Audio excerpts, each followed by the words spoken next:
Did you ever take an empty space and turn it into a sacred place? You can make it happen anywhere, and that's the meaning of an empty chair. There is an empty chair, but no one sitting there. There's a feeling in the air, nothing in the empty chair. Eliyahu, we will wait for you. Eliyahu, Hanavi.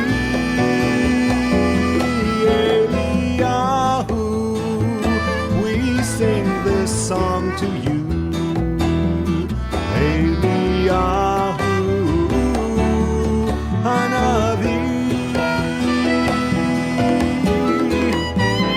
Eliyahu, Eliyahu, Eliyahu, Hanavi.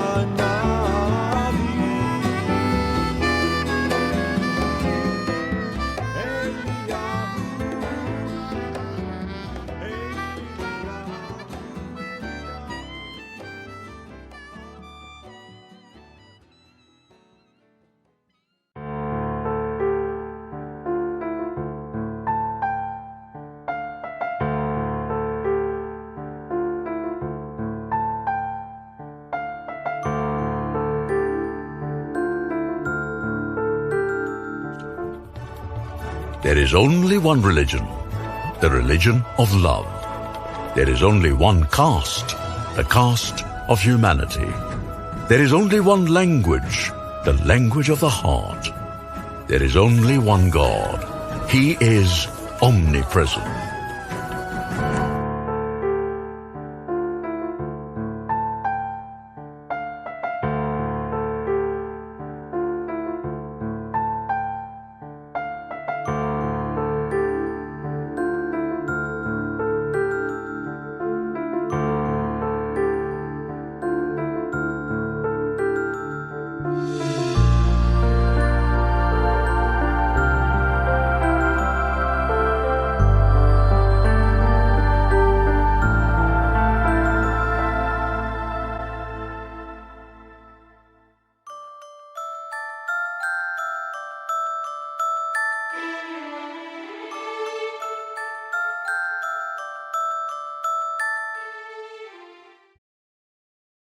Sairam. Welcome to the Sri Satya Sai Global Council series, The Essence of All Religion is One.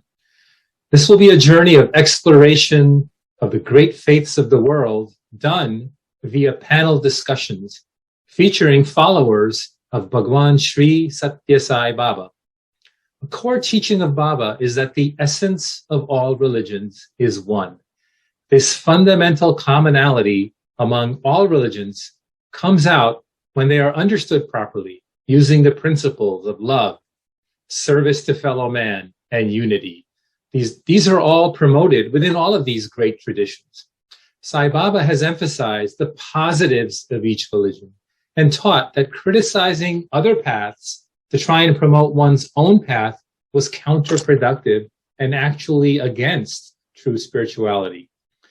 This sentiment is captured in a discourse Baba gave on the 23rd of July, 1989. Quote, "Realize that the essence of all religions is one.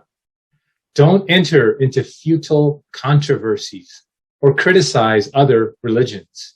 It is fraught with danger. When you attack another religion, you are really guilty of assailing your own religion. Therefore, show your reverence to everyone." So each segment in this series will focus on one great tradition as understood by panelists who were either born into it or raised in a community of that faith. And we'll highlight how each of their appreciation and love for their own tradition grew when they started to understand it through the lens of Sai Baba's teachings.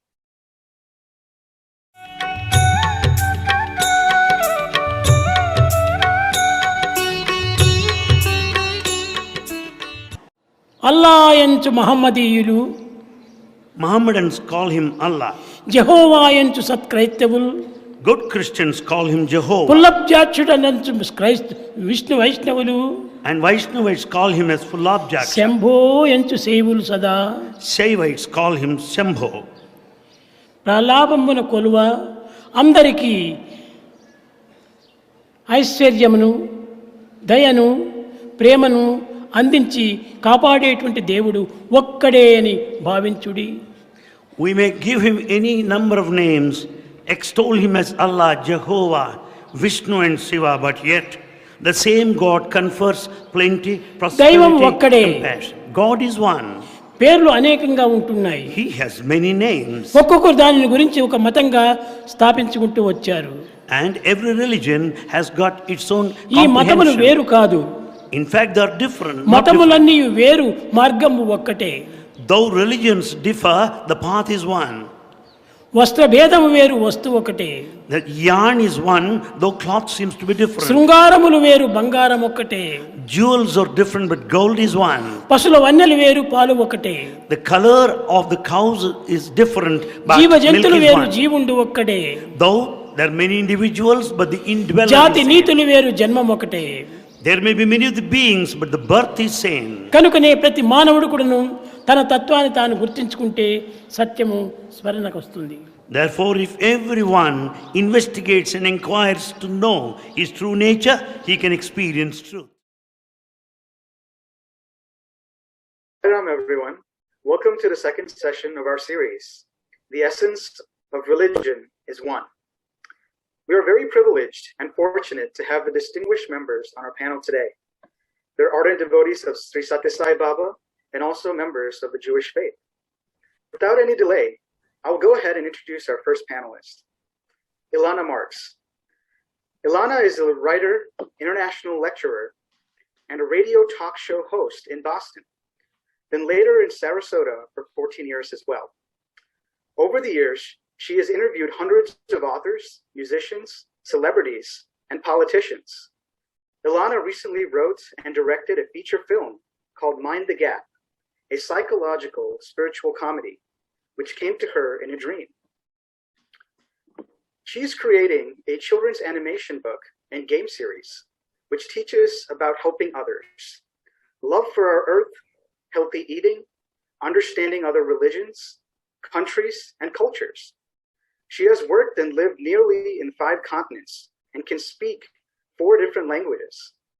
Ilana's first experience with Satya Sai Baba happened when Satya Sai Baba came to her in a life-changing dream in 1999, prompting her to visit Whitefield and Puttaparthi in 2001. The next member on our panel today is Stanley Wetschler. Stan was raised in a Reformed Jewish tradition. As he left home to pursue his education and career, he had gradually lost touch with his connection with the temple.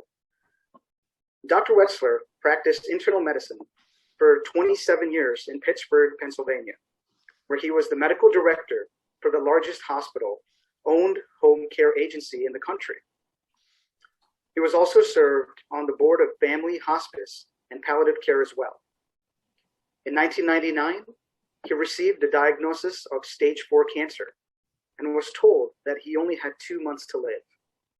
Shortly after, through a set of Sai incidences, the stage was set for a series of the most remarkable events to unfold.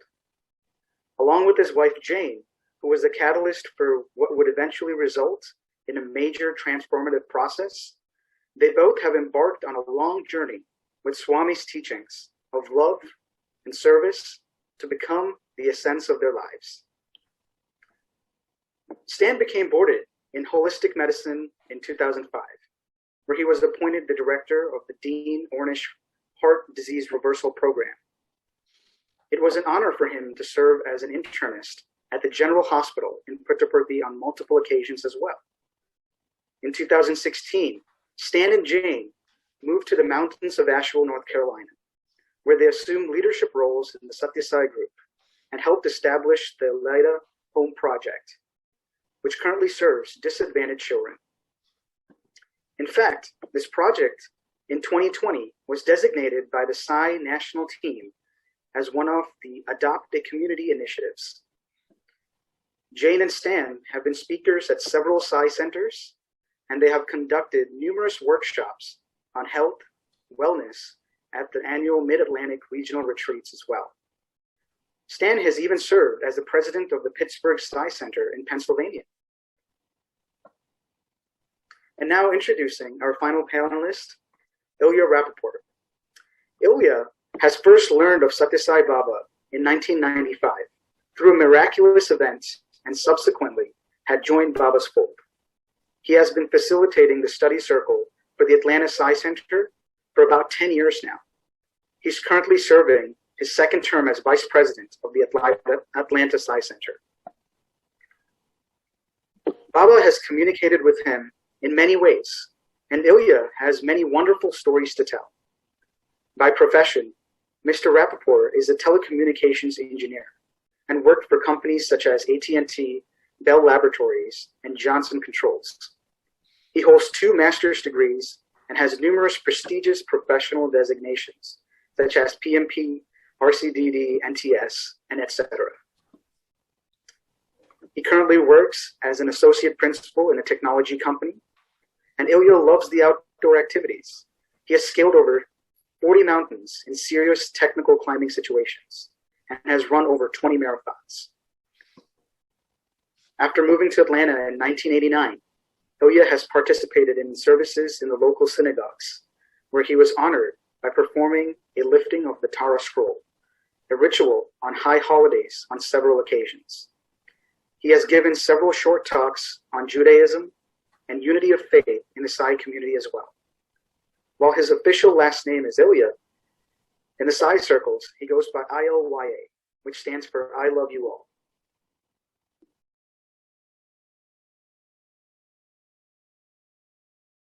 So moving on to our next question, I think this is very interesting. So how were you all introduced to Sai Baba? So anyone can take the question. So whoever is willing, so they can volunteer.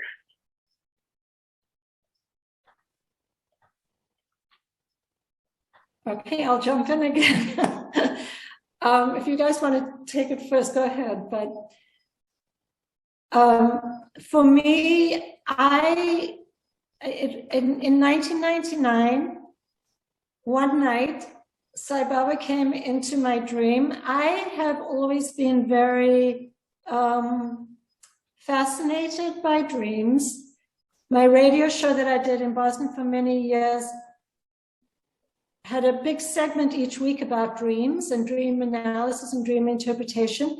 And dreams have always been something that I'm very, very interested in understanding. And I know that in Vedanta and in Advaita, we have the waking, deep sleep, and dream states, all underlined by the Turiya, but still we've got the waking, sleeping, and dream state, and then the 4th state, the Turiya.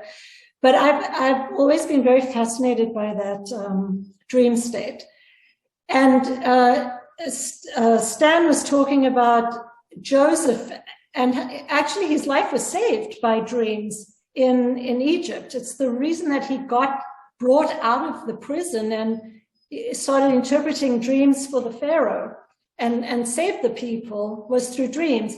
And the ancient Greeks, the very first healing temples, or actually what we would call today a hospital, were dream temples that the ancient Greeks set up, where people would go to sleep and they would dream and they would get their dreams interpreted to help them with healing. So, and actually in Judaism, in the Talmud, which is like, I guess like the Vedas, it's explanations on the Torah, they say that a dream forgotten is like a letter unopened. So I've always loved this. And so that Sai Baba came to me in a dream, I suppose is not all that surprising. But one night he appeared to me in a dream, and it was the most incredible experience. I didn't know if I was dreaming or if I was awake. I didn't know who Sai Baba was.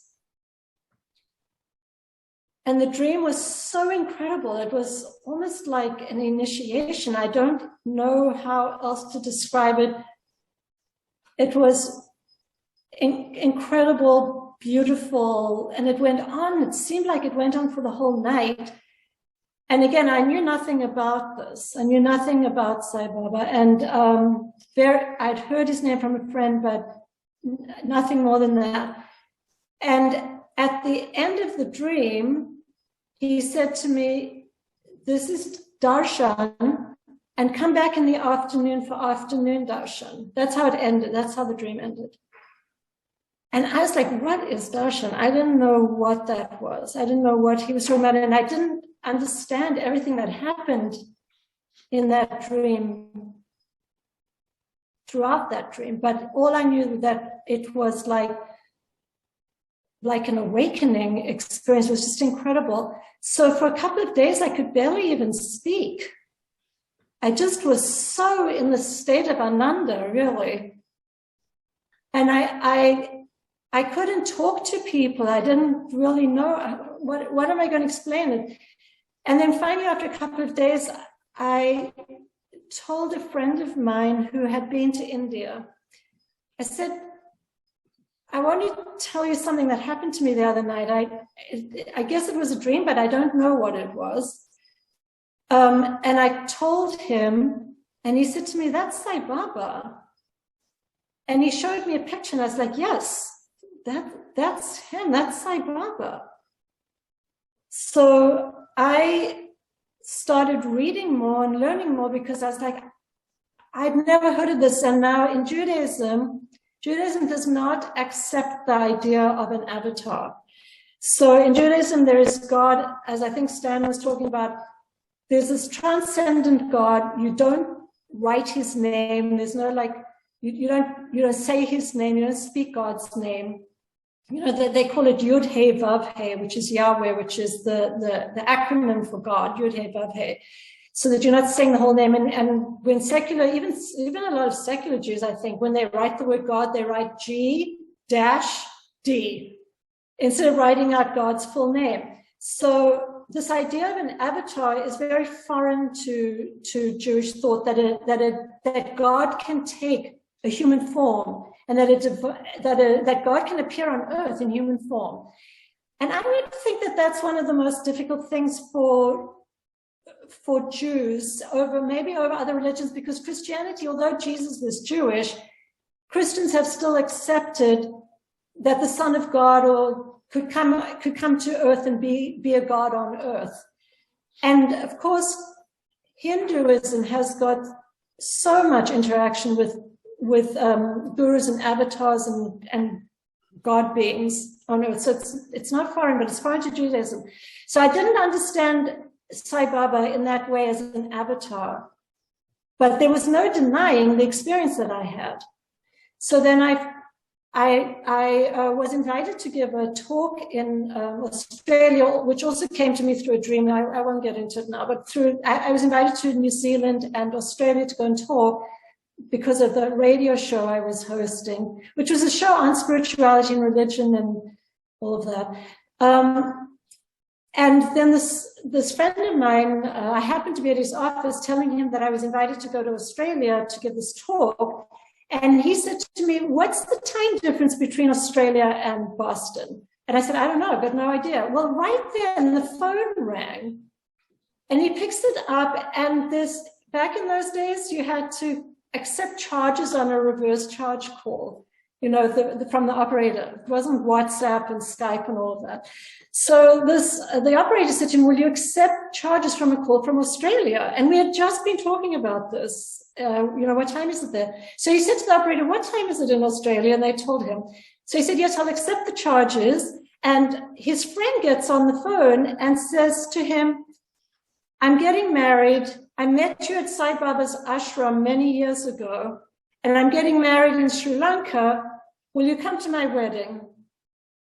And I'm standing right there, and I've just found out about Sai Baba for the first time. And although I've always loved India and the food and the spices and the music and everything else, I didn't think I was going to go to India.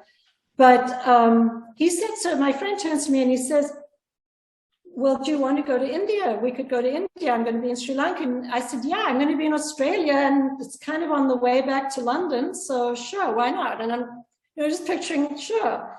So that's kind of how Sai Baba called me there. And then when I got there, I found out what darshan was. And I was like, okay, so maybe this is my afternoon darshan that he showed me in that original dream.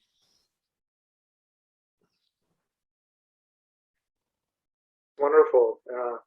I know Baba works in so many different ways, and it's inspiring to hear stories from different devotees and how they have first experienced Baba.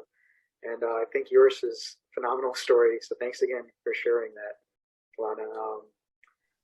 So Stan or Ilya, do you guys want to share a little more about how you first interacted with Sai Baba? I'll go second.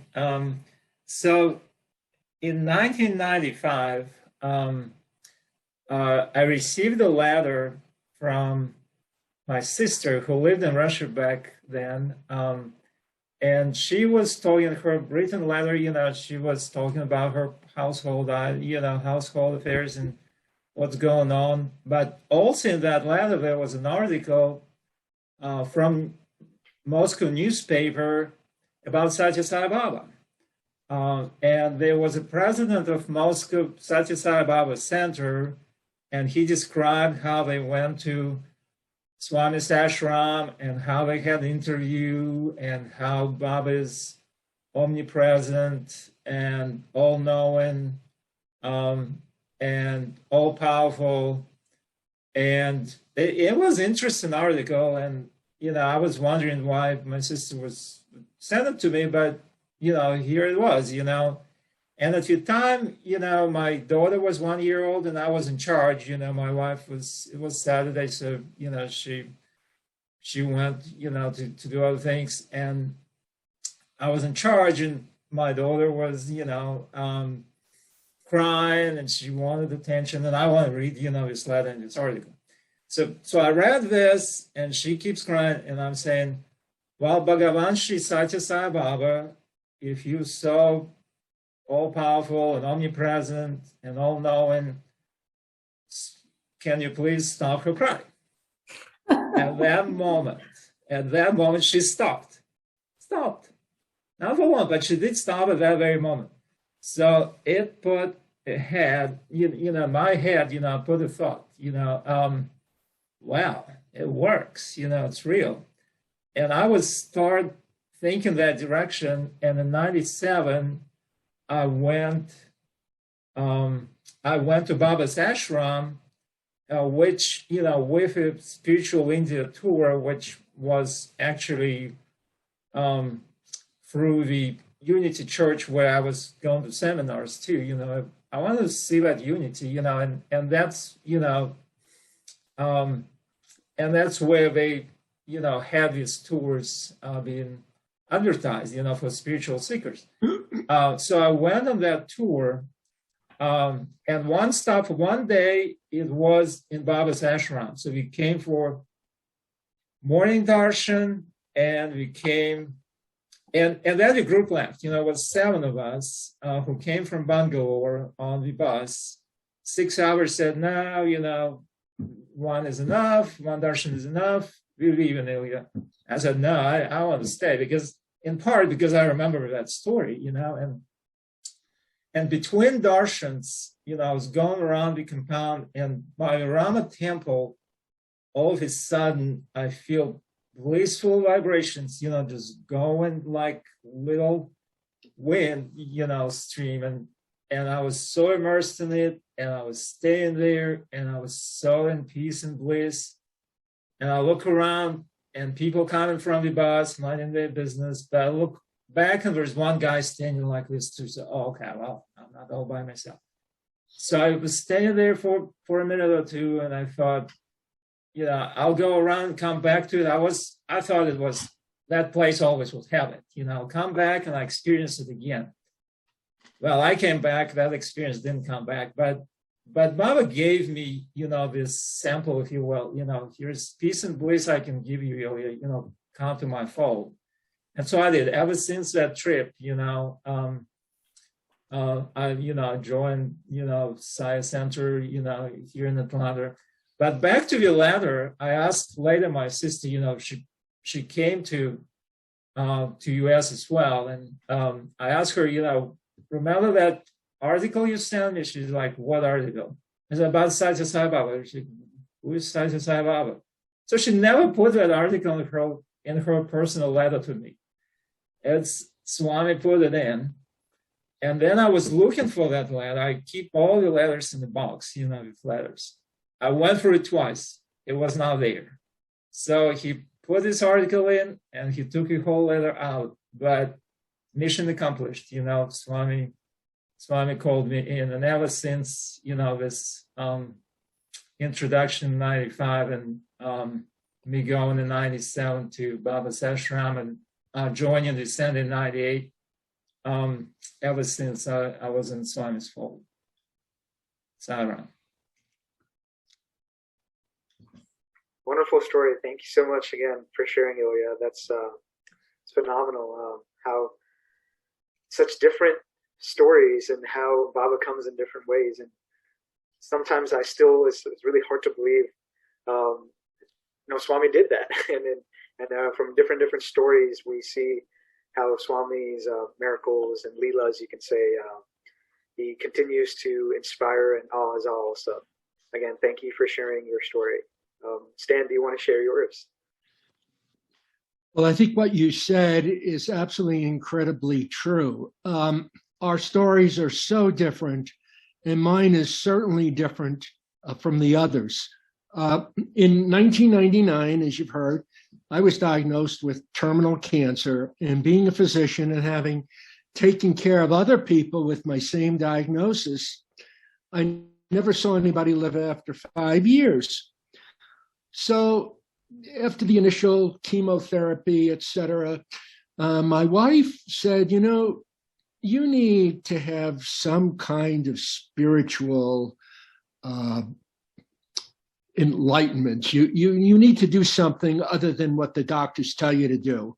And over the years, my wife had a collection of all sorts of books, Marianne Williamson, Deepak Chopra, Carolyn Mace, you just name them. There was a whole library, and I said, Jeannie, that's a lot of hogwash. Leave me alone, I've got my medicine. Well, I knew what was going on, and I figured I've got to do something. So she set me up with a Native American healer, actually physician, graduated Stanford Medical School at the age of 21. And if you know, the typical age to graduate is 25, 26. His name is Louis Mel Madrona. He's part of the story. So I went to Louis, and I'm a doctor, and Louis said, what can I do for you? And I said, well, Louis, this is my story, blah, blah, blah. This is what I have. This is what the studies show. And he looked at me and said, well, I don't know how you're going to heal. I don't know how you're going to get better. You're going to have to figure out that for yourself. Now, can you imagine going to a doctor and him telling you that, and you're paying the big bucks? And that's the way it was. So for a week, I spent time in his intensiva. I did a lot of journaling, and I said, oh my gosh, I never thought about myself, my past, my present. And he said, think about your future. Where are you going to be in 5 years? And I've got an IV going in, and I've got all this chemotherapy being pumped in, and I'm weak, and I've got blisters, and I'm thinking, 5 years? What's this guy talking about? This is absolutely crazy. And we did a lot of holistic modalities. And I started to turn the corner. And after I had had surgery before, so everything was sort of removed. But then 2 years later, it came back. And my oncologist said, I'm not so sure what we can do. And I knew that was the right answer. So he sent me to Dr. Ramanathan at the University of Pittsburgh Medical Center. And he said, well, I can put you on some trials. And I said, well, what are the results of the long-term studies? And he shook his head. he said, oh, this is going to give you an extra 3 months. And I'm thinking to myself, if I have metastatic disease, this stuff isn't really going to work. It doesn't make any sense. And the surgeon said, I can take those tumors out. And I declined surgery because if you have disease, most likely you have microscopic disease that no one can find. And my wife and I went home, and my wife cried on the living room floor, unbeknownst to me, and prayed to God, what can I do to save my Stan? And she remembered a voice from the past. It was Ann Wigmore program, the Living Foods program, which is all raw food. It's a vegan, basically a vegan diet. It's very hardcore. In the United States, people might be familiar with a place called Hippocrates. We went to the place in Puerto Rico, which was the original institute. And for 2 weeks, I learned this particular diet. I lost 20 pounds, which was good. I was overweight.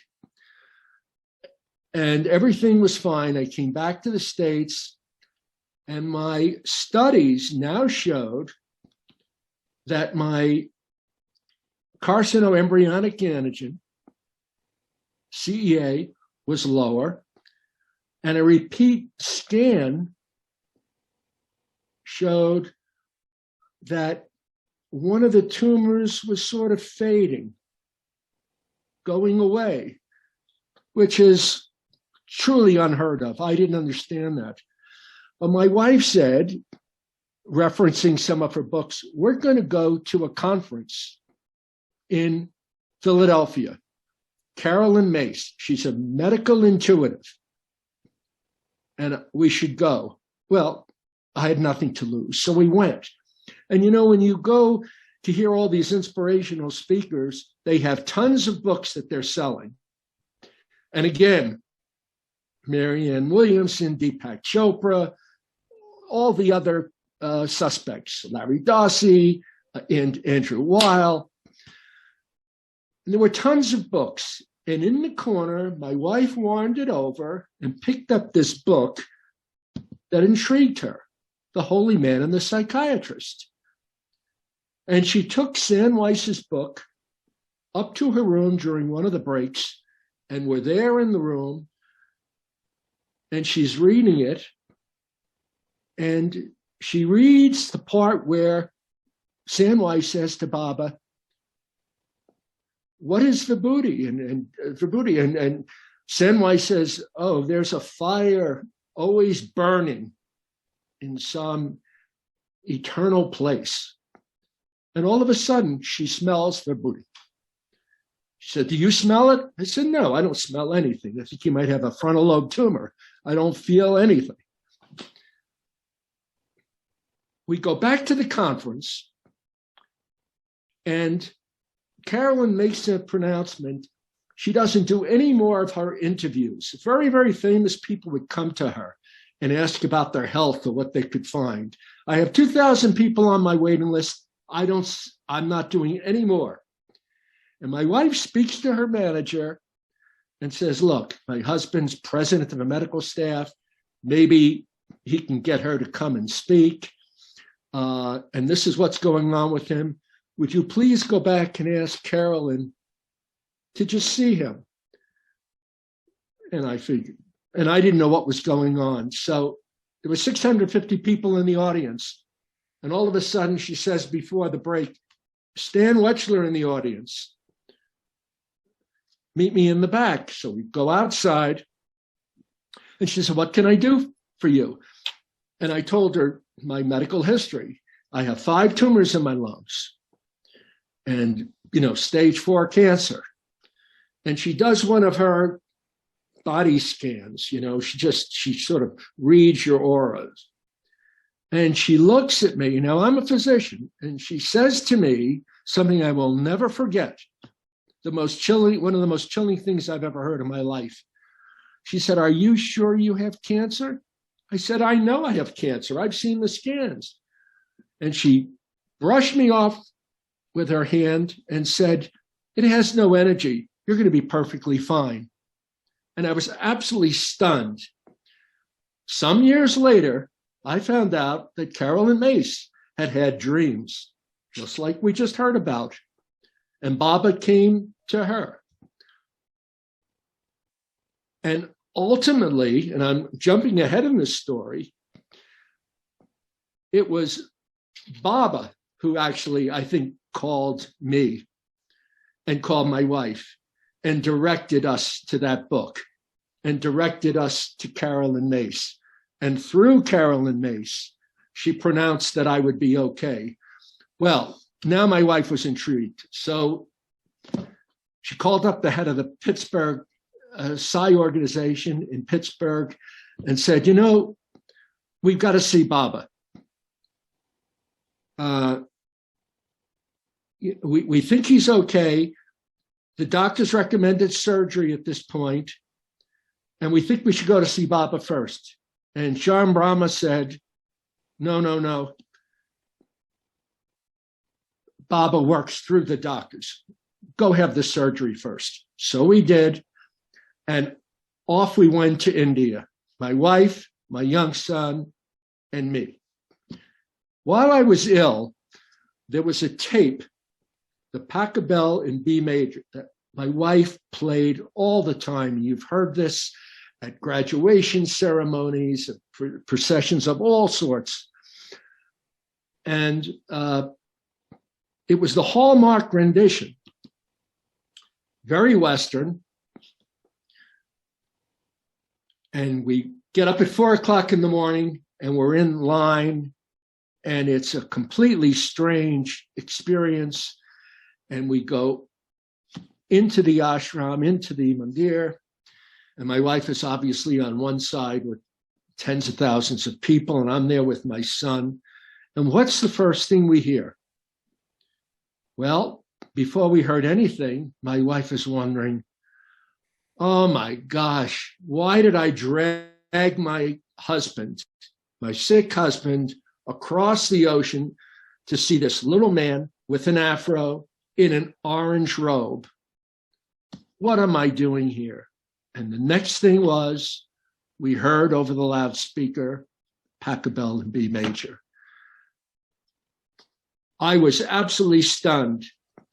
My wife said to someone sitting next to her, do you ever have Western music played here?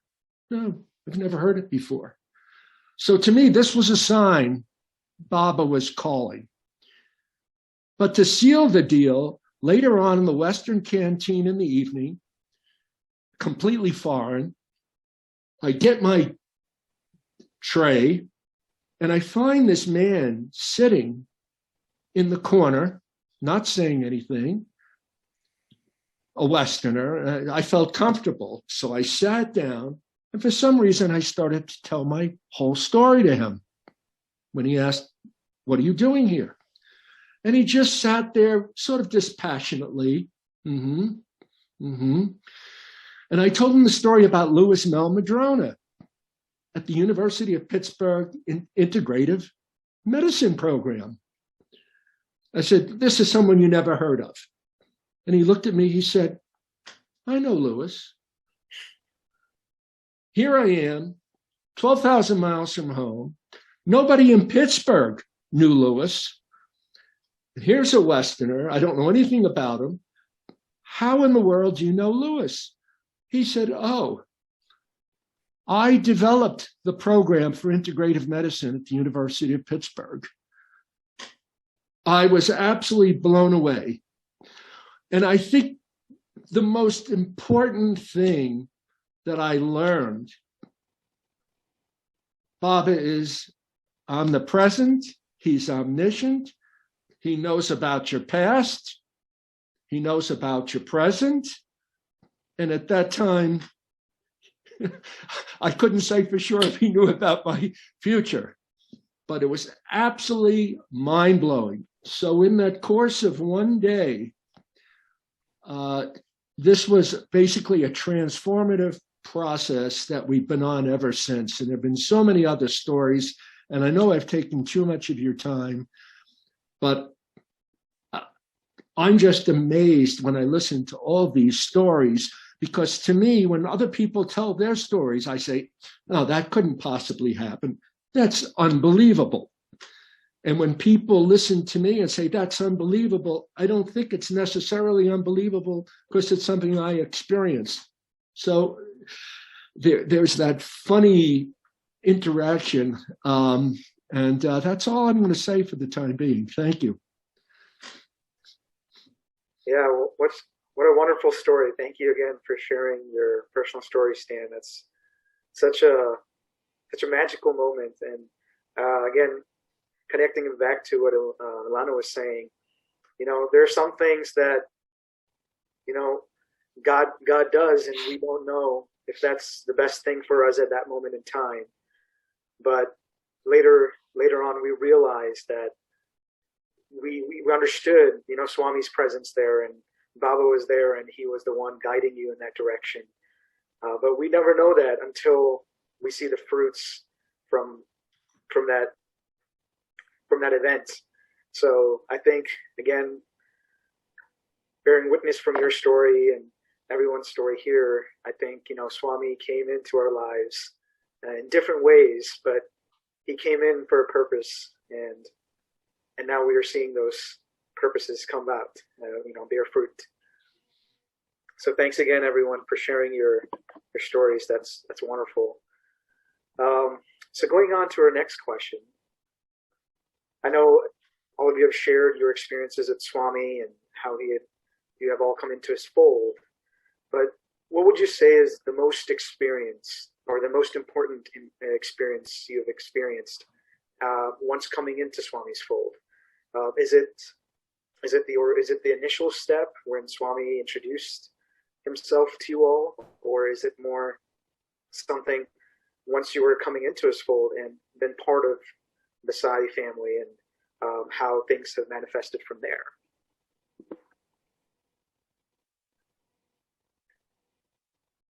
So again, we can have some volunteers, or Ilana, if you want to take it, that's great. Okay. For me, it's the relationship. There's not one particular thing. It's the relationship that Sai Baba has given me over the years since that first dream.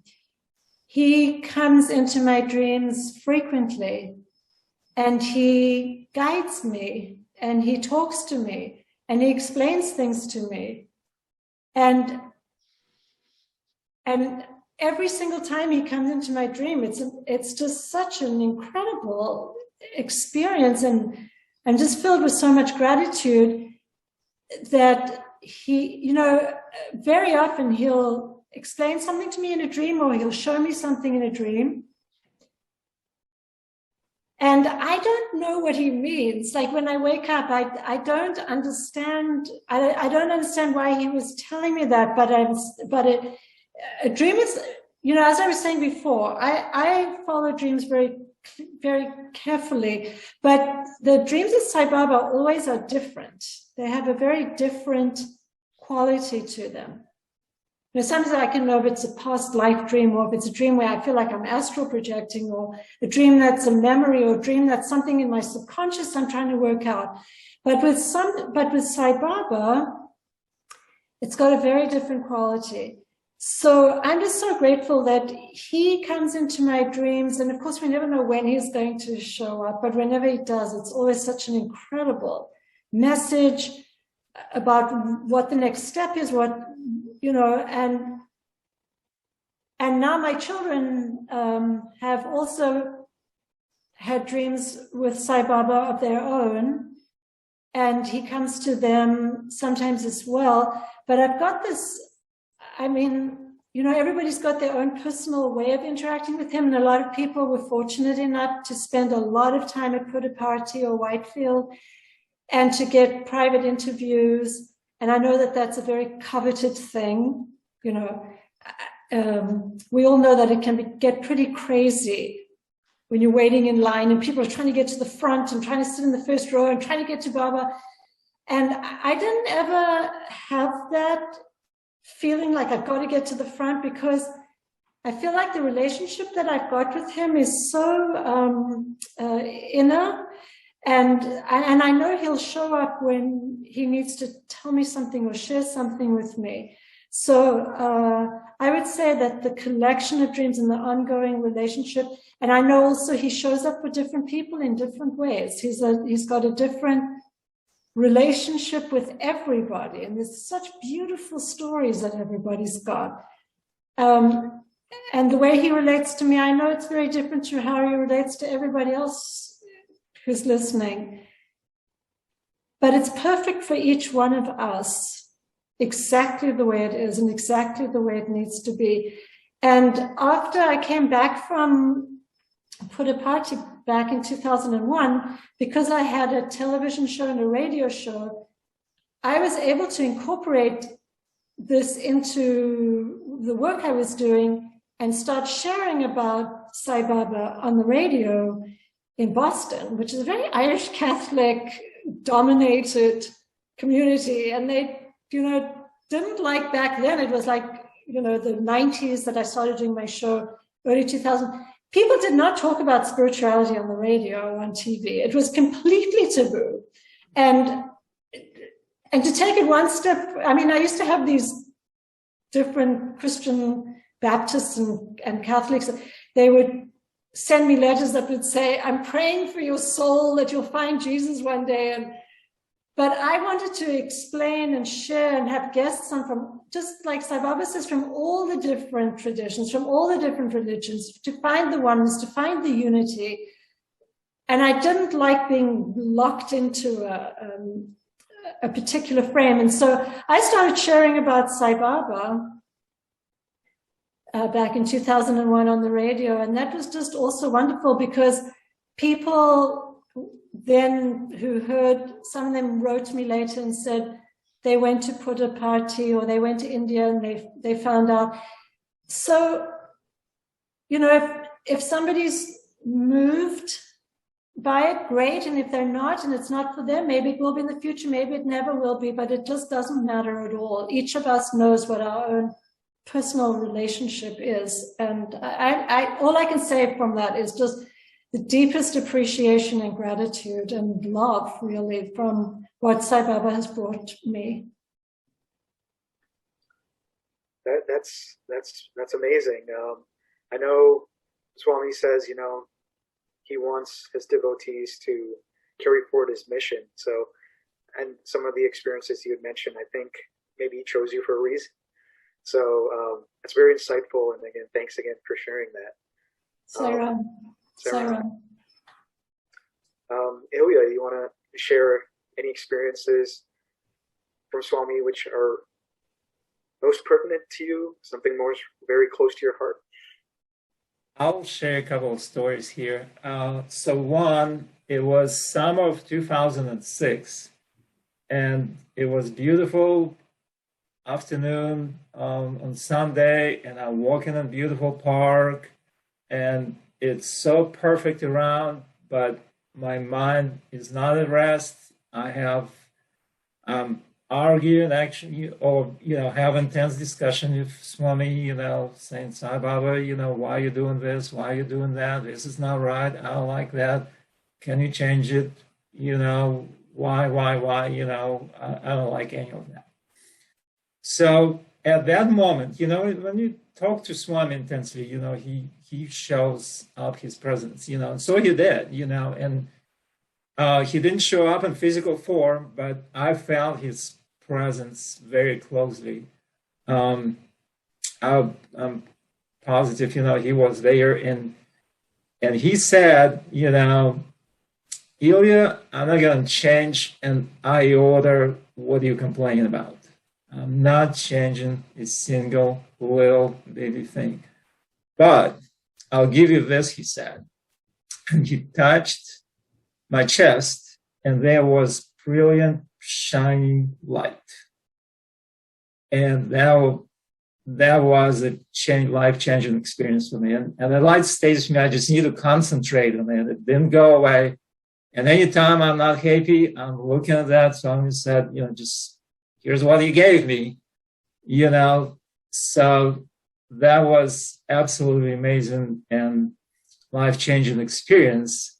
And going forward, 15 years, October 16th, 2021, just a few months ago, I'm having a dramatic accident on the highway. It's Saturday, 4 o'clock, very busy time for Highway 400 here in Atlanta area. And someone hits my car from behind, on the side, behind the back wheel, and my car goes across all moving lanes and back, so crossing 4 lanes twice in this busy time. And I'm just waiting for someone to hit me. And to my surprise, nobody hit me.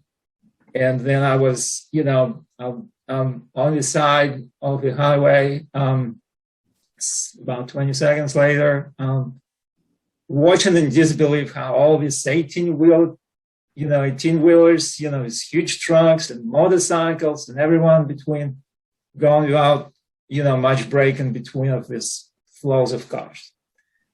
But Baba saved my life. I say, and he saved my life in that time. But if I compare to these two experiences, I would say that, him giving this life, which is in every one of us, everyone has it. That's most important experience of my life. It's good that he saved me, everyone's happy, but that light inside me means everything to me. Sayra. Thank you, Ilya. That's a very emotional incident. Thanks again for sharing that. I think something I learned from your story is complete surrender to Swami. I think that really takes him the closest to you. And again, your experiences, are a testament to that. So again, really thank you for reiterating that. That's very insightful. Stan, do you have any other experiences which are really emotionally connecting to Swami for you? Yes. As a matter of fact, it's an experience that I had that actually the experience happened to my son. We had a son who was an art and philosophy major in college, didn't know what he wanted to do, went to Jackson Hole, became a professional skier, won a Jeep Chrysler Award, blew out his knee. He called us up, and it's Swami's, knowing Swami at that time, we were so happy. We said, "Oh, what are you going to do?" He said, "Well, I can't ski for a while." "Oh, well, that's unfortunate." And when he hung up the phone, my wife and I were relieved. He wouldn't go back to such a dangerous thing. So the next thing, he was doing volunteer work at the Jackson Hole Community Center. And he got on the elevator one day with an Indian, not an American Indian. Now, that's very unusual. Jackson Hole is a pretty insular place, society, if you will. And between the first and third floor, and after having a conversation with this woman who came out of the blue, he called us and said, "I'm going to India." I said, "You're doing what?" He says, "Yeah, I'm going to work, I'm going to do volunteer work in the slums for an organization called Vidya." And it turns out that he went there, he reorganized their whole program, not even having any kind of background in business administration or accounting. And while he was there, unbeknownst to us, we found out years later, he actually went to the ashram from Delhi to the ashram in, I guess, third class. And you can imagine what that is, because he didn't have any money, slept in the sheds, despite one of the devotees from Pittsburgh who happened to be there and said, "Matthew, stay in our room." He had darshan twice a day. Several weeks later, he called me and said, "I know what I want to do with the rest of my life." I said, "What's that?" "I want to go to medical school." "Well," I said, "you can't do it. You didn't take any sciences." He said, "I'm going to do it." Not only did he do a post-bac program, he won the American Association for Chemistry, whatever that's called, honors award. He taught chemistry in a laboratory. He did research all within 1.5 years, went to the University of North Carolina, got his MD degree, went out to Stanford, did his residency in emergency medicine. That's the background. Matthew's an extreme athlete. He took up surfing. And while he was surfing one day, just doing body surfing, not the real surfing you see, a wave took him under, and he knew he was drowning after he fractured his neck, took his last breath, and that was it. He basically had drowned. It so happened that day he was surfing with a friend of his who happened to go to college with my other son who lived in San Francisco. He was dragged ashore.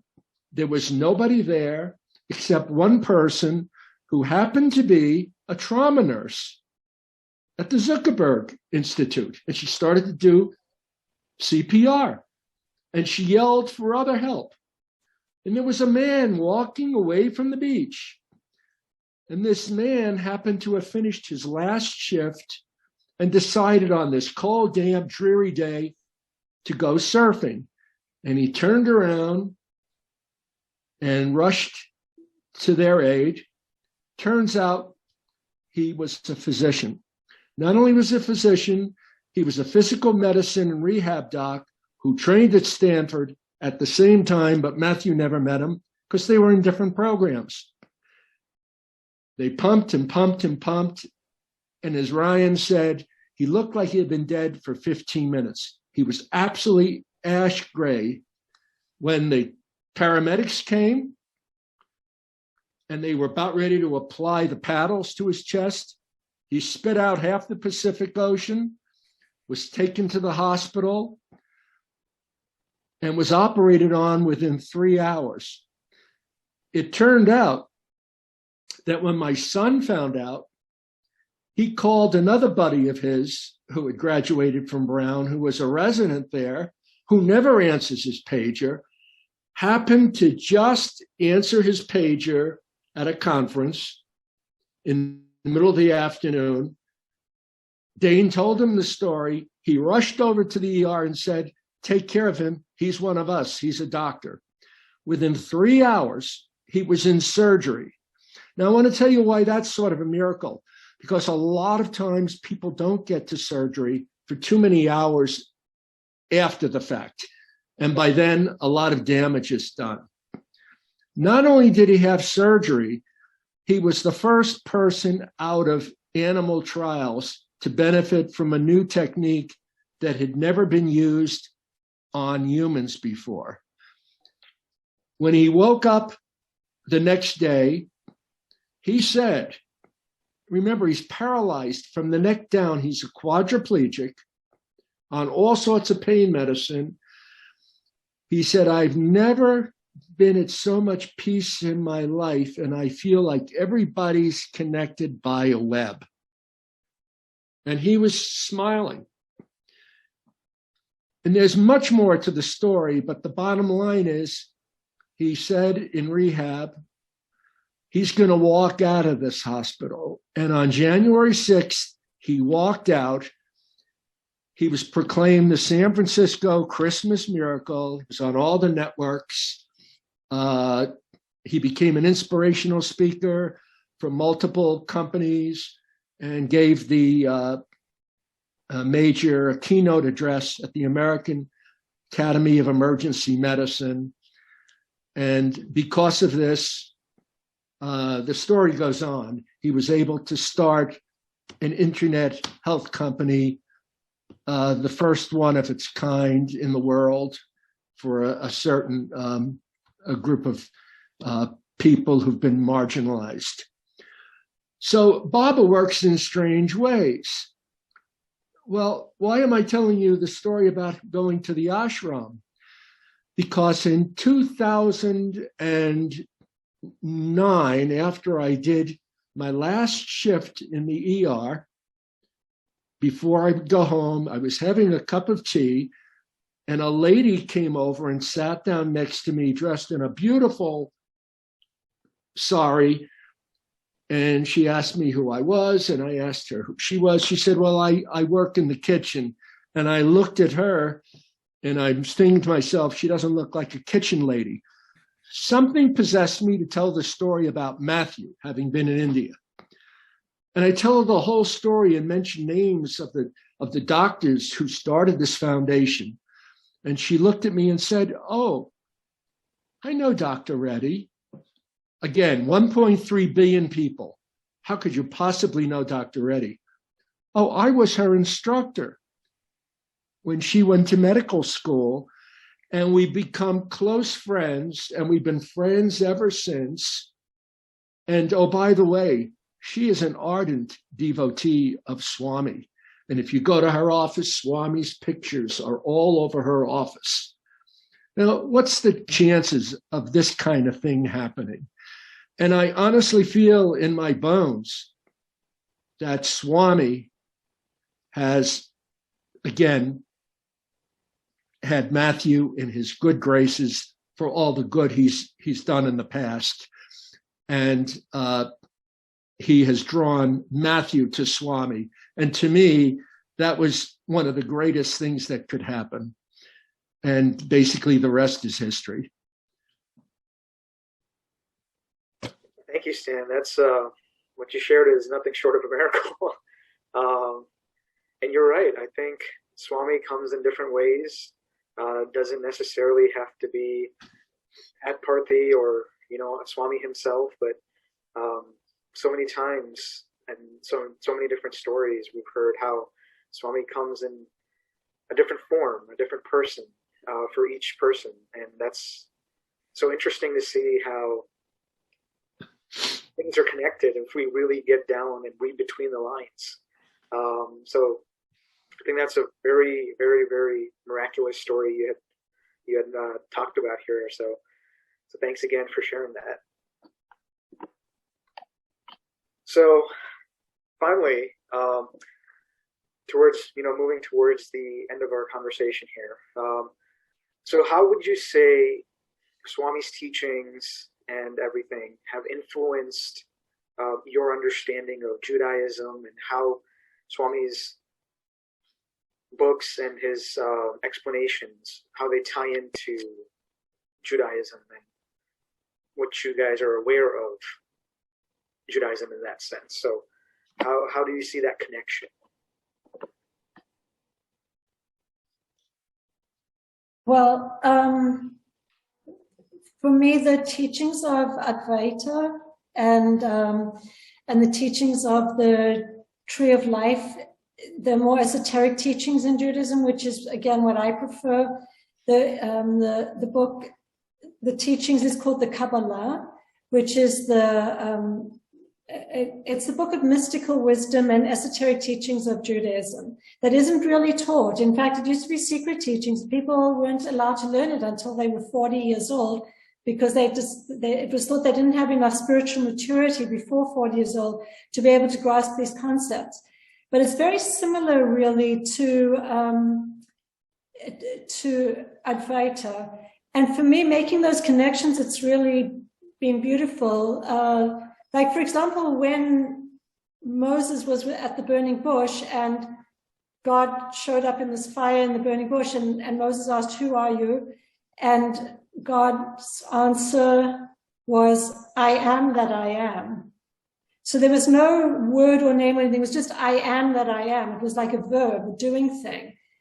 And to me, a way you could look at that is, I am that I am, which is, to me, it's the Tatvamasi. It's the same thing that we have in Advaita. I am that, and you are that. Aham Brahmasmi. This is it's the same basic teaching, really. And there's so much in common, really. Even Stan was talking about Abraham. If you look at the name Abraham came in to teach the oneness of God. It's, not to be, Jews talk a lot about not bowing down to idols, but looking at the oneness of God. But there's also, it's the same thing, because there's an immanent God, and a transcendental God in Advaita, and in Judaism, there is an element of the personal God. It's called Hashgachat Pratit, which is more the kind of things like a Leela, when God will show up and do the sorts of things that Ilya and Stan are talking about, like just a personal little Leela for you. But for the most part, it's a broader sense. So in Judaism, it's called this being, this like Param Brahman or Param Atma, is referred to as Ein Sof, which means without end. And there's a system in Judaism called the Tree of Life, which is the Kabbalistic teaching. The word Kabbalah means, in Hebrew, it means to receive. So it's the receiving of God's light, the receiving of this knowledge. And it's very similar, in a lot of respects, it's very similar to a lot of the Vedantic teachings. And people who don't understand Judaism or don't understand Hinduism or Vedanta could really think that there's not a similarity. But let me just show you this. This is what the Tree of Life looks like, just so people can get a sense of what it is. So these are different emanations. They're called spirot.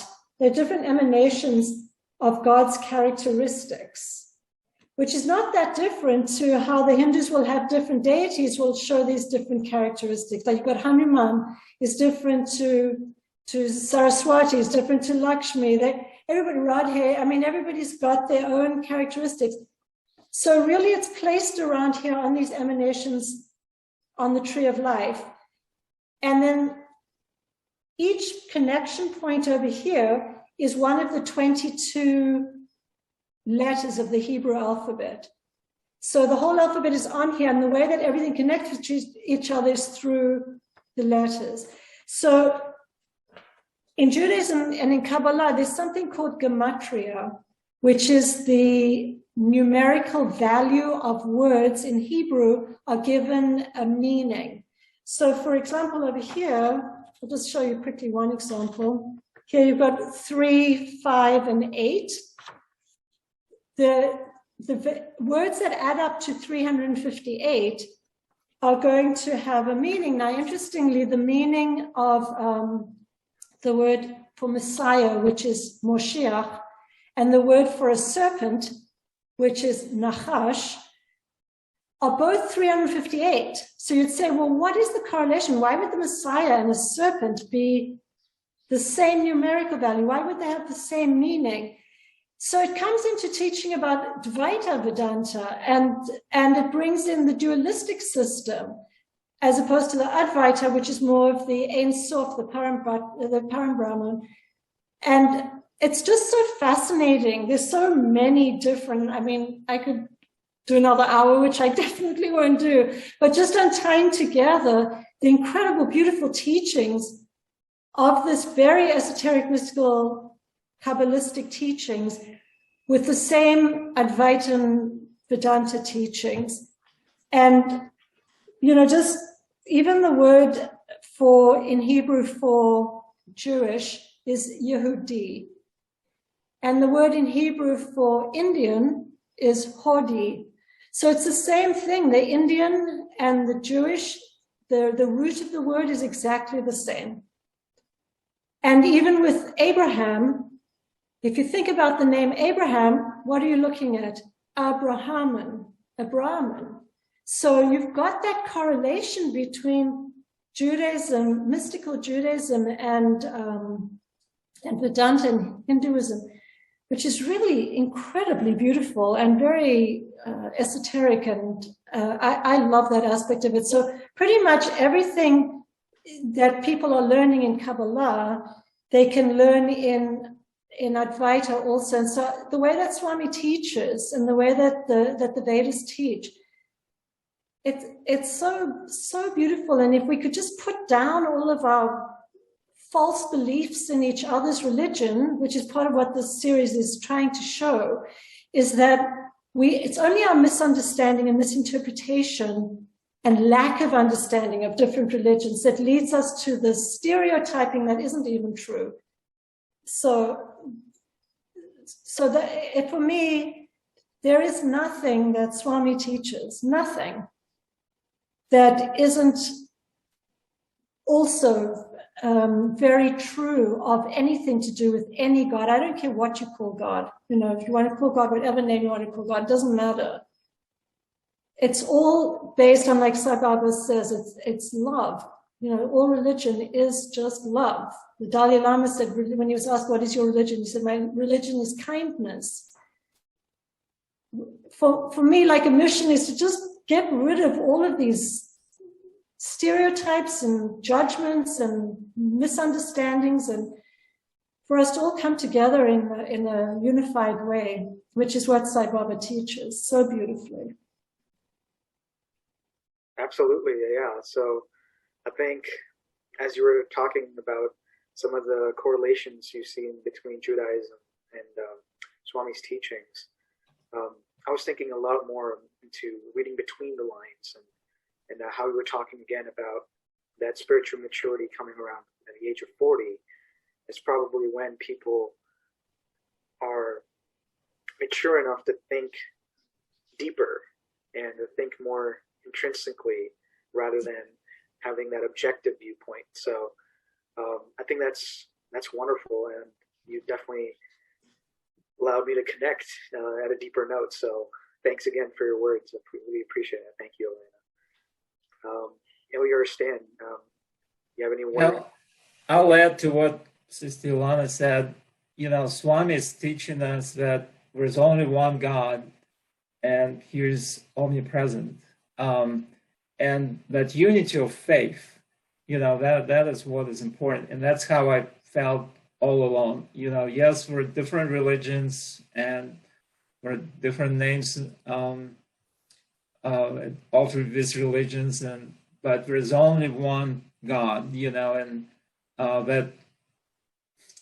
that statement of Swami that there is only one religion of love, that's really the goal, how to see all these different religions.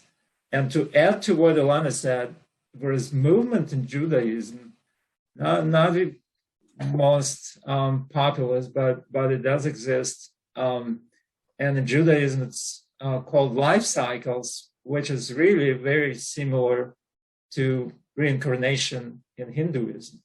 So it says that soul, lives in different bodies, and goes from one, born in one body, then the body dies, then it incarnates in different ones. So there are a lot of similarities and there are a lot of them in common, like we talked about 10 Commandments in Jewish tradition, Jewish religion, and in Christianity and Islam, so that unity of faith and that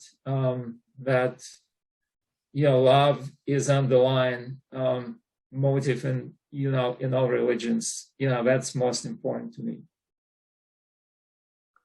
Sarah. Yeah, definitely. I think you really hit the nail on the head.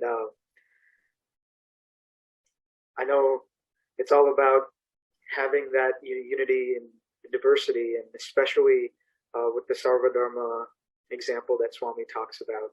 I feel like he's never really pushed religion. He always talks about that unity amongst the religions, and he really takes those principles, which I think really interact with all the other religions as well. So I think that's definitely well put. So really good. Thank you for that. Stan, you want to add any words for that? Well, I think I'd like to make this relatively short and sweet. My understanding of Judaism comes from the basic teachings of the Torah. And I think in its purest sense, stripped of rituals, symbols, holidays, customs, the lessons of the Torah teaches how to live a virtuous life. And it basically mirrors the 5 human values at the heart of Baba's teaching. In fact, everything in the Bible is Swami. In fact, Swami is even in the Bible. I was amazed when I visited the museum in Party to look at all the exhibits, and the one that struck out was an exhibit which was some sort of a scroll that basically in the Bible prophesies the coming of Swami, and the verse depicted him to the T: height, physical appearance, even down to a birthmark on his face. And to me, this signified that Swami is recognized in the Bible, and therefore to be in Swami's fold connects him to the source of all major religions, or the other way around. It's also the sense of being connected to something other or foreign no longer exists when you believe in Swami. There's also the other concept of chosenness. You know, the chosen people is placed in a different light, and its true meaning is directly connected to Swami's mission for all devotees to follow. When Moses addressed the people of Israel, you know, the Lord has set his heart on you, but the Lord favored you and kept the oath he made to your fathers, that the Lord freed you and rescued you from the house of bondage. And there's a meaning behind this, that because you were slaves and now you're not slaves anymore, you have a duty to take care of all humanity. It refers to an obligation that the Lord freed us, that we have to relieve all humanity from any kind of suffering. Now, furthermore, Jews do not have to believe that others have to be saved or morally acceptable, that, you know, if they're not Jewish, they can be saved and morally acceptable, and they don't have to be Jewish. You know, when I was a kid growing up and I was told, you know, you are chosen, I had a different juvenile view of that there was something special about me. But Swami obviously says something else. And this is more important, for in recent times, once the Jewish refugees were brought to this country by the various agencies, they now turn their attention to helping non-Jews immigrate to the United States. And I think it's important for everybody listening to this program to recognize that the Jewish people were also instrumental in founding the NAACP, and the majority of Caucasians who were involved in the freedom walks and marches in the South during the turbulent 60s, most of them were Jewish. And this is something that I think most people don't recognize.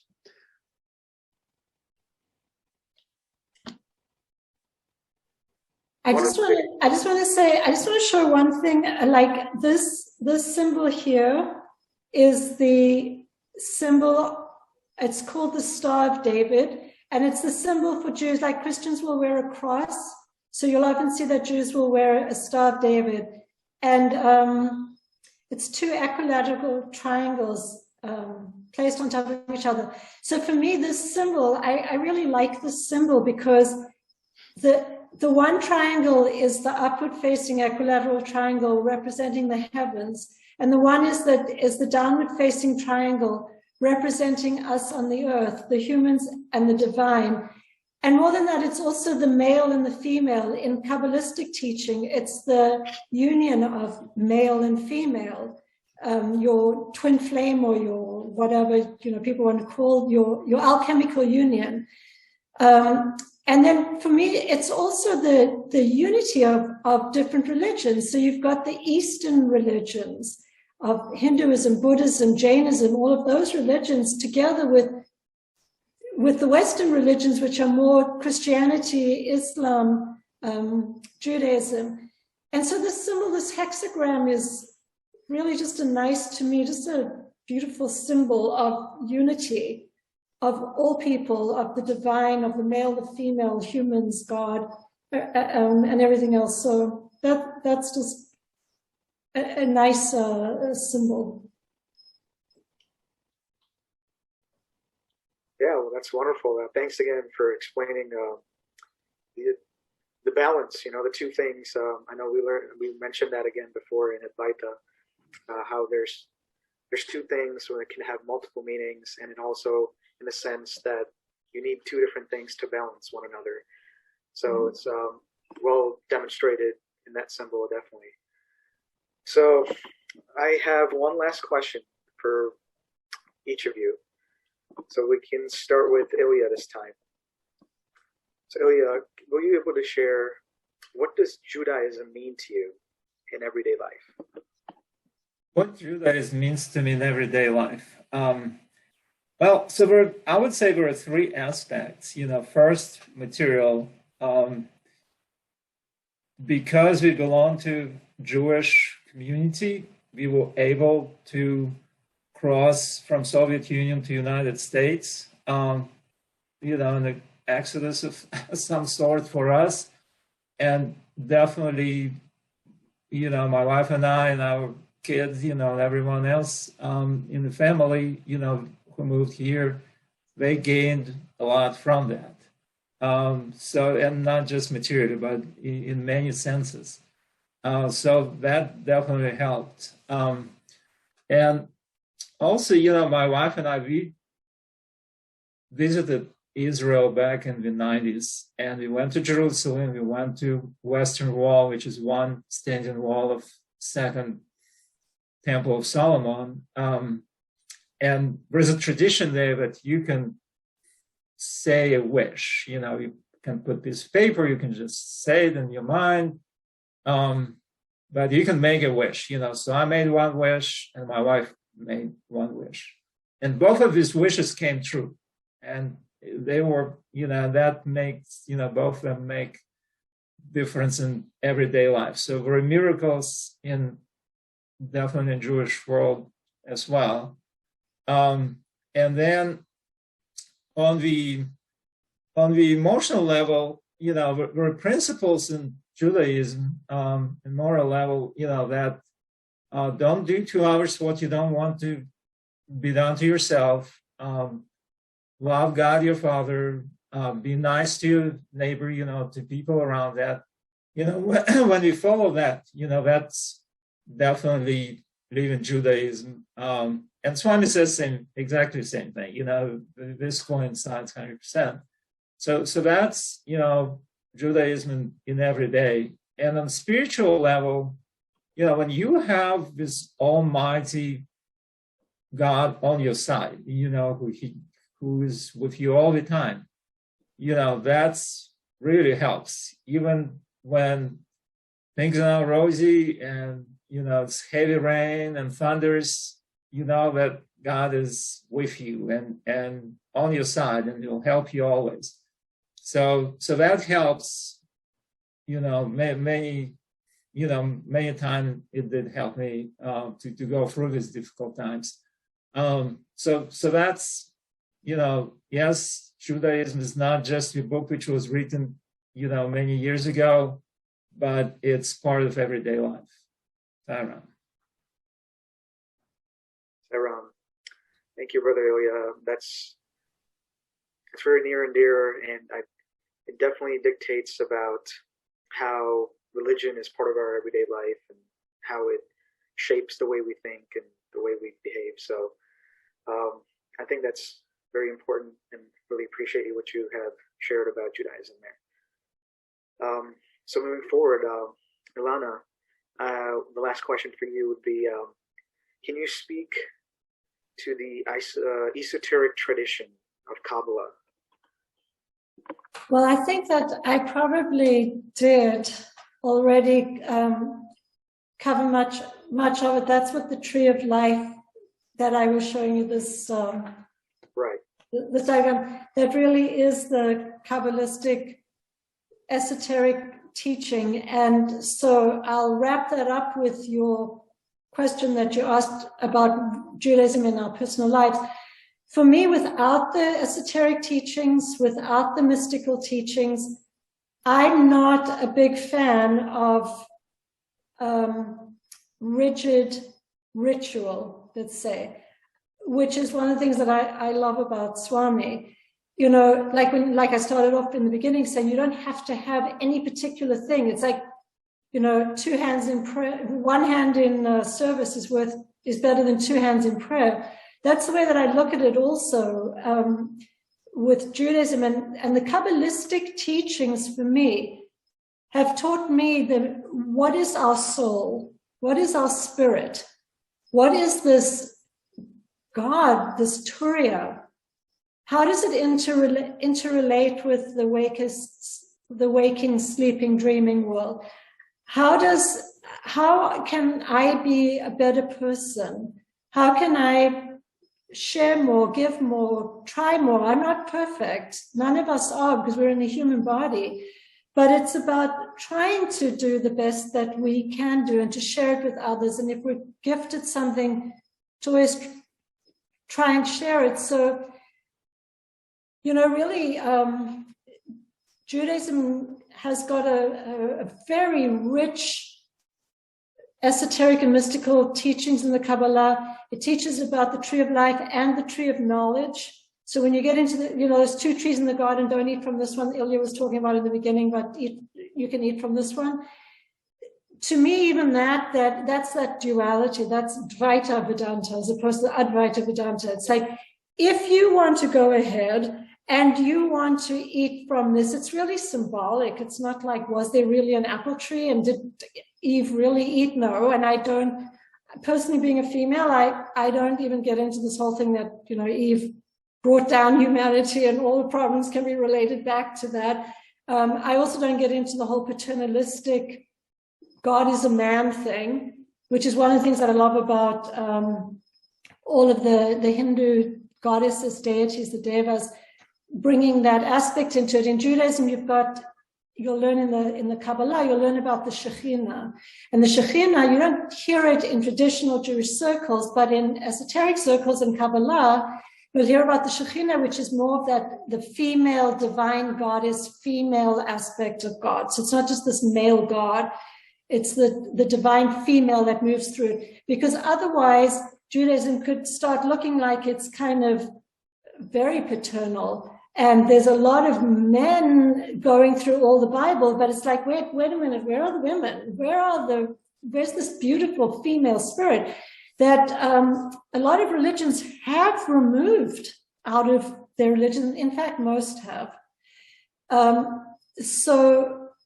So I like to incorporate that whole Shekhinah teaching of the Kabbalah into practice as well, because of course God transcends male and female. Again, that's this whole thing. It's like the transcendence of the male and female. It's the union of both. It's the union of human and God, the union of East and West, the union of the esoteric.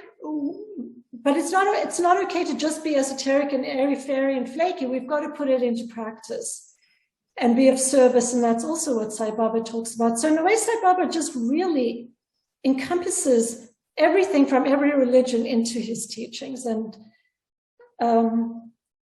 it's beautiful. Absolutely, yeah. That didn't hit me until you had mentioned, you know, most of what we discussed today didn't really touch on too much of the femininity within Judaism and the importance that you had mentioned from the Kabbalah, the esotericism, and how some of the teachings there have relate back to what Swami had mentioned. I think that's absolutely important in terms of empowerment and the unity again. So I will just add that in Judaism, it is whether or not you're Jewish depends on, like I said in the beginning, it doesn't depend on what you believe or what you don't believe. It follows the maternal line. So really, you're considered Jewish if your mother's Jewish. Even if your father's not Jewish, you're considered Jewish if your mother's Jewish. So it's kind of interesting that although the female and the feminine seems to be left out so much, at the end of the day, if your mom's Jewish and she gives birth to you, you're Jewish, and you can convert. Judaism, you can convert, but like Stan said, they don't go out trying to convert people. There's no evangelical aspect of Judaism to try and bring people to convert, which I really like and respect. I don't like it when people go out and try and, especially force convert other people to believe what they believe.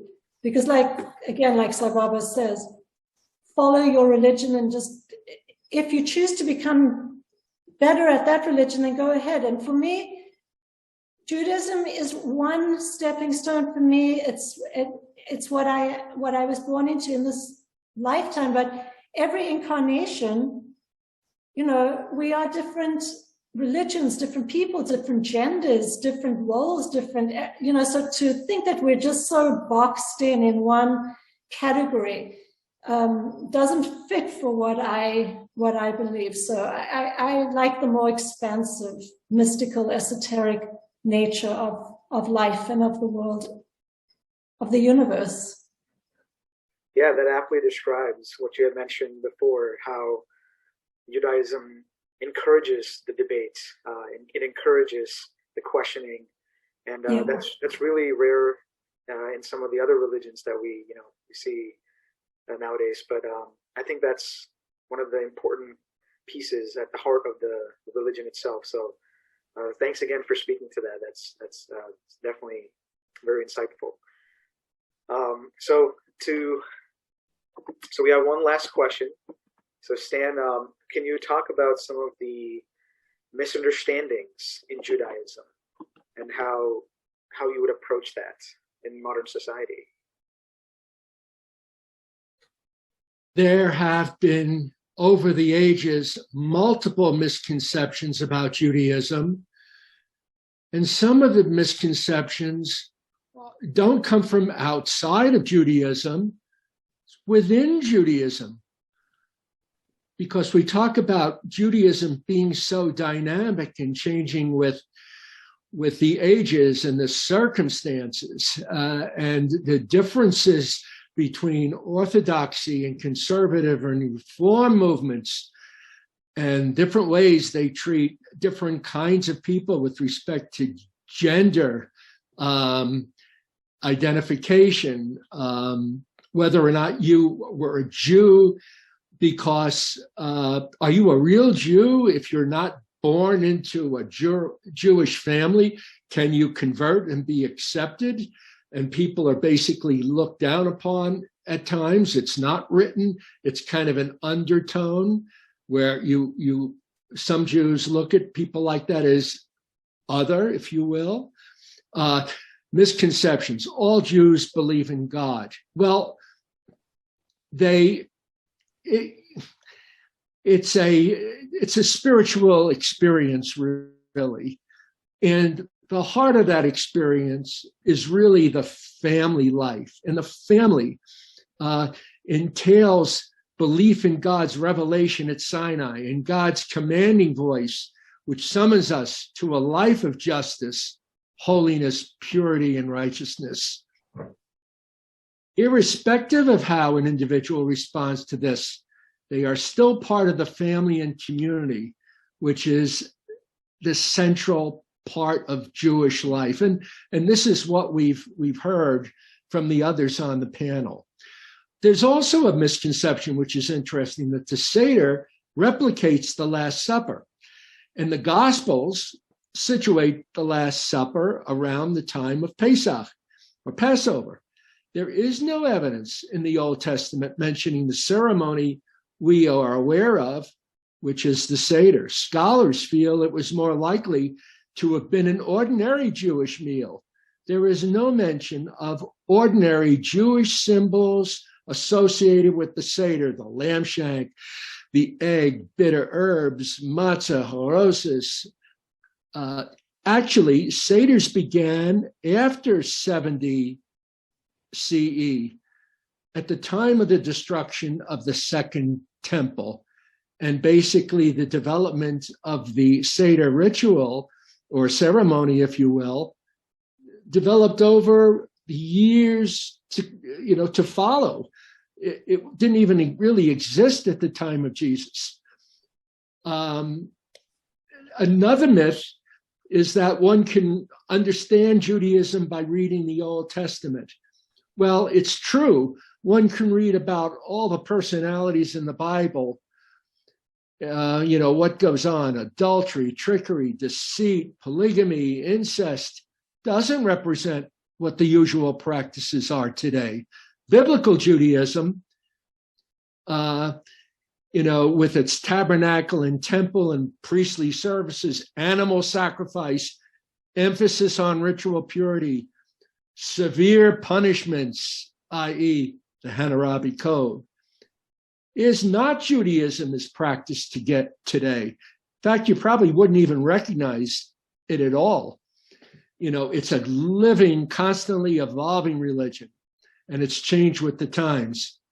There's another myth that religious couples can't use birth control. In fact, they can choose whether to have children. In Genesis, it says, be fruitful and multiply.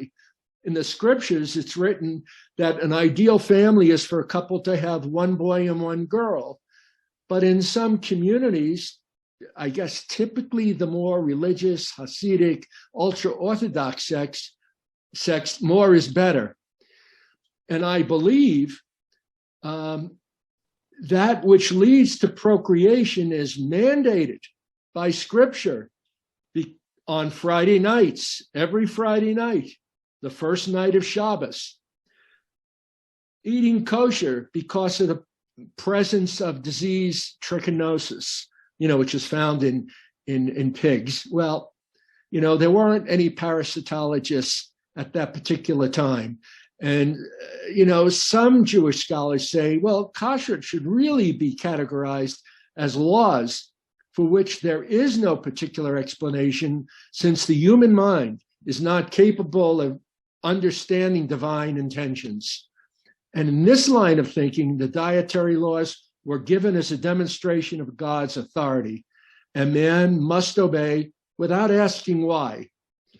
And according to Christian thought, which is kind of interesting, some thought is that kashrut was to help Jews maintain a distinct and separate existence from other people.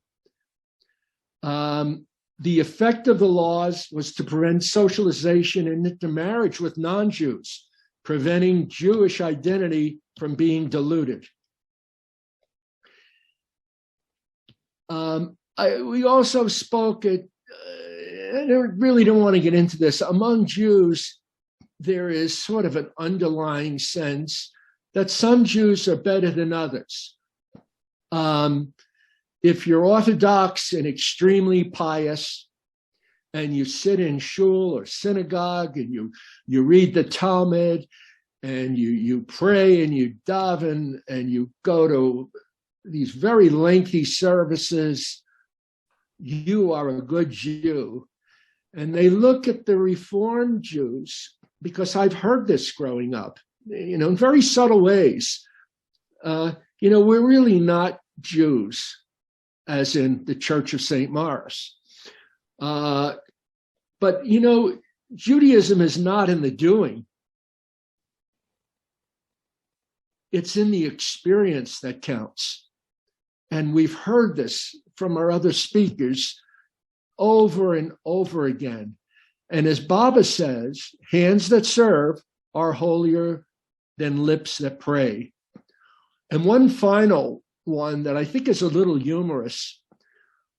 There is a myth out there, and I don't know if any of our audience has really heard this, that Jews have horns. Now, in Exodus 34:35, and the children of Israel saw Moses' face, that his skin became Karan, K-A-R-A-N, which means radiant.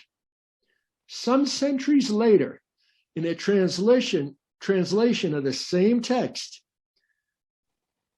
attributed to Saint Jerome, he made a little mistake. Instead of Karan, it became Keren, K-E-R-E-N. And you know what that means? Horn. So in fact, this image made it into the works of Michelangelo and Donatelli as they depicted Jews. Well, you think this is kind of a fairy tale, but I was speaking to my fraternity brother several weeks ago, and he told me, I don't know if you're aware of it, but one of our pledges for the fraternity, who was not Jewish, who came from rural Ohio or someplace, was surprised that the Jewish brothers in the fraternity didn't have horns.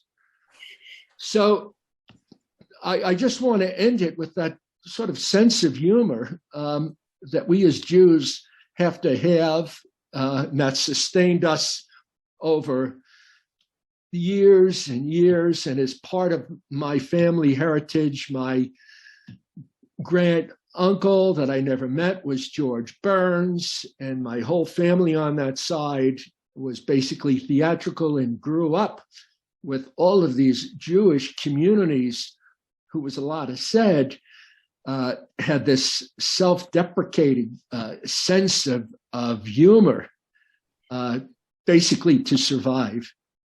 And the other one is, when Jews die, as my father believed, that's all there is. There ain't no more. And this is a commonly held belief among many Jews, not necessarily the Kabbalists at all, but there are others who have varied concepts of reincarnation. One of them is, if you're good, you go to Gan Eden, which is basically a Garden of Eden. And if you're bad, you go to Gehenna, where for 12 months you're punished, but also rehabilitated. Then you go back to Gan Eden, where you reside until resurrection. And, when the Messiah comes, you're resurrected, the bodies and the souls are resurrected, and we all end up in the land of Israel. There are some really very interesting scenarios that I don't want to go into, and we've already heard about the Kabbalist idea that at the time of death, soul is assigned to a new body. And this gives the soul or the body a chance to atone for misdeeds in the past life. And this goes on and on and on until ultimately you're perfect. And one of the interesting things is, if you're a good person all your life, but you inherit a soul which isn't particularly perfect and has committed a lot of misdeeds, that may be the reason why you may suffer a lot of tragedy and disappointment in your life. So I think that's enough. Can I just add quickly sure. to what Stan was saying? Because I agree, there's so many misconceptions, and this thing of Jews with horns, it's so true. When the bubonic plague hit in the Middle Ages and the Jews were blamed for drinking the blood of the Christian children and for poisoning the wells, and it's just been like one thing after another going on. And we can say, well, that was 500 years ago. But the truth of it is, when I was living in Boston, my daughter, I was living in quite an Irish Catholic town, and that whole area is, and my daughter's at school, she's like 8 years old at the time, and she was, one of the kids in her class found out that she's Jewish. And he said to my little 8-year-old, "You killed Jesus." And so my daughter came home, and she's 8, and she says to me, "Who's Jesus? And how did I kill him?" It was so confusing to her, but clearly the parents are teaching this, because where would a child come up with this idea? And then you think, where is this lack of education? Where do these misunderstandings come from?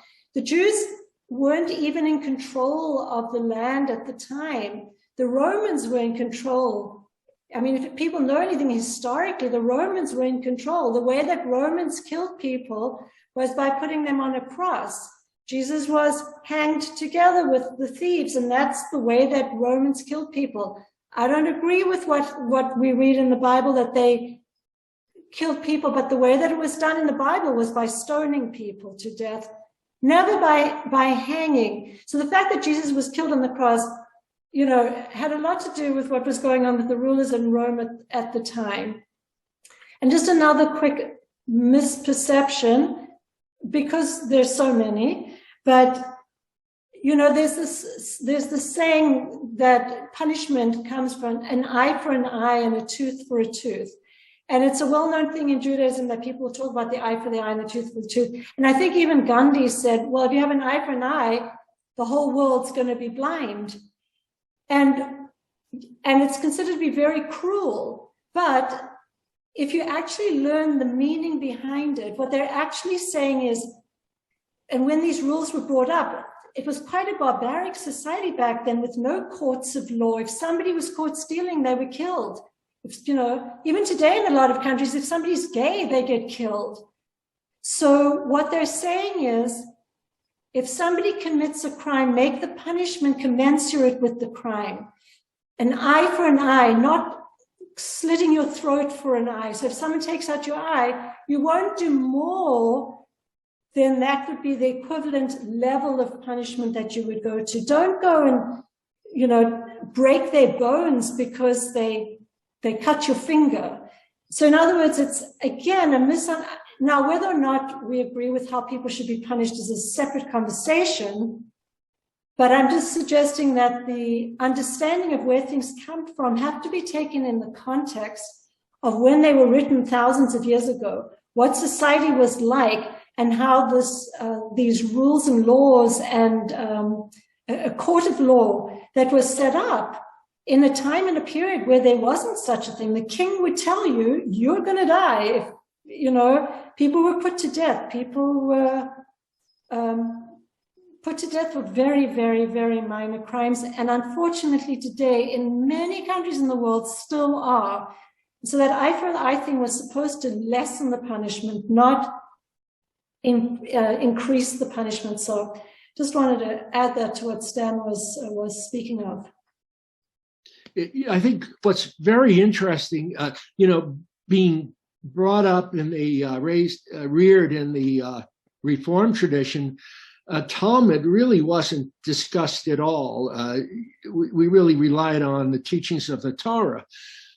So I've learned quite a bit, having been assigned the exercise of what's the role of debate and questioning and arguing in the Jewish tradition. And if you can imagine, there was this oral tradition before, I guess, the first and second century of the Christian era, all oral. So the rabbis got together and they decided, gee, we've got to write some rules and laws, and we've got to explain what's going on. Can you imagine how confusing it is with an oral tradition, and then you've got a number of learned men trying to figure out what does the Torah really say? When I read the Torah or the Bible, it's a little bit confusing, and there's a lot of information. So these people had to struggle, and the way they did it was by debating and questioning and arguing. So they came up with two major tomes of work, which constituted the Talmud, which is the central text of rabbinic Judaism. And both of you can speak to this more than I can, but the first is the Mishnah, which is the conversion of that oral law, which existed until, which was really written around the 2nd century or so, and followed by another tome of work called the Gematria, which elucidated Mishnah. And that was finished in about 500 AD. So the way to understand this is you've got Congress making rules and regs and laws, and then the Supreme Court, the Gematria, passing down decisions on further discussions and arguments, changing with the ages, if you will. and the mores of the time. And this became such an incredible body of work. I think it's so many thousands of written pages. I think it's 16,000 of pages in English, if you can imagine. I think part of the problem, though, is that they didn't let women come in and give their interpretation. It's all written by men through the ages, and they haven't let women give their interpretation, which to me is just mind-blowing that, right. that there's no input from the women. But they wanted to keep it less than 32,000 pages. Yeah, that's right. Well, you could give an 8 to each group, right? 8 to the men, 8 to the women. That was a very engaging discussion. Thank you both for alluding out to specifically, some of the misconceptions we have in Judaism. And as you both were talking about it, I was reminded of the communication gaps, right? Even nowadays, everything we learn is about communication. And even the Upanishads in Hinduism were written or interpreted by, great scholars and sages. And it's just so mesmerizing that, Swami has taken that avatar and he came back and he gives us the essence in such simple mnemonics. And that's what I find so graceful. And I think it's a shortcut to reading between the lines. Swami really kind of gave us that, we can say cheat sheet, where you can go straight to the answer and you don't have to navigate through all these confusions and misconceptions and misinterpretations. I agree with you. Sai Baba's so brilliant at saying so concisely in a few words what you can have 10,000 pages say. So if you just live by the adage, help ever, hurt never. What more do you need to say? You can get rid of so many hundreds of commandments because just help people and don't hurt anybody. What more do you need, really? Absolutely. So yes, I agree with you completely. So masterful in putting short phrases together that you could study for 20 years to just even understand the meaning behind those few words. Absolutely, yeah. And then some of the Vahinis that Swami wrote himself, I think they're just explanations to some of these mnemonics. Some people may not understand why is it so simple. Some of the Vahinis go into that detail. So again, it's such a beautiful thing how Swami can really summarize the essence of life and the learnings and the wisdom in such few words. So thanks again. Thanks again for talking about some of the misconceptions and how we need to address them as a society. So that's absolutely fascinating. So that concludes our panel today. So thank you again, everyone, for joining the panel and sharing your personal experiences, your wisdom, your knowledge with the audience here today. And I think it's a very insightful discussion that we had. We were able to learn more about Judaism. We were able to understand what it truly means, how to use it on a daily basis, what it means to live in the modern world with Judaism, and how some of the teachings that we learned from Judaism are essentially the same from all the other religions. So I think, again, summing to the point, all the religions are one, and at the end of the day, unity is what we need to bring. So thank you again, everyone, for sharing your experiences. I just want to add one thing. I'm sorry, I'll just be quick here. You can cut it out later, but I think that all the leaders of different religions, whether it's Moses or Jesus or Muhammad or whoever, God or whatever, all these people, if they could get together in a room and do a panel discussion like this, it would be absolute peace. It would be it would just be an abode of peace. The problem comes in with the politics and the greed and the need for power and control.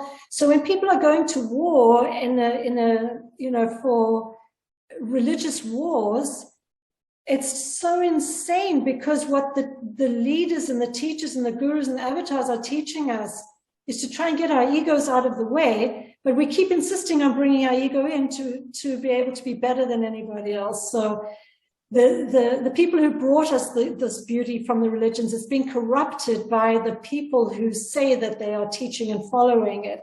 So it would be a beautiful day when we all let go of that ego and can come into the true teachings, which simply is what Sai Baba teaches so beautifully. Absolutely. I think that's well said and aptly put. No words to say. So again, really appreciate everyone's time. Thank you for being part of the panel today and explaining your experiences and really deducing Judaism to its crux and then coming back to agree that the essence of religion is one. So thank you again, everyone. Hope you have a wonderful day. Sai Ram. Sai Ram, thank you.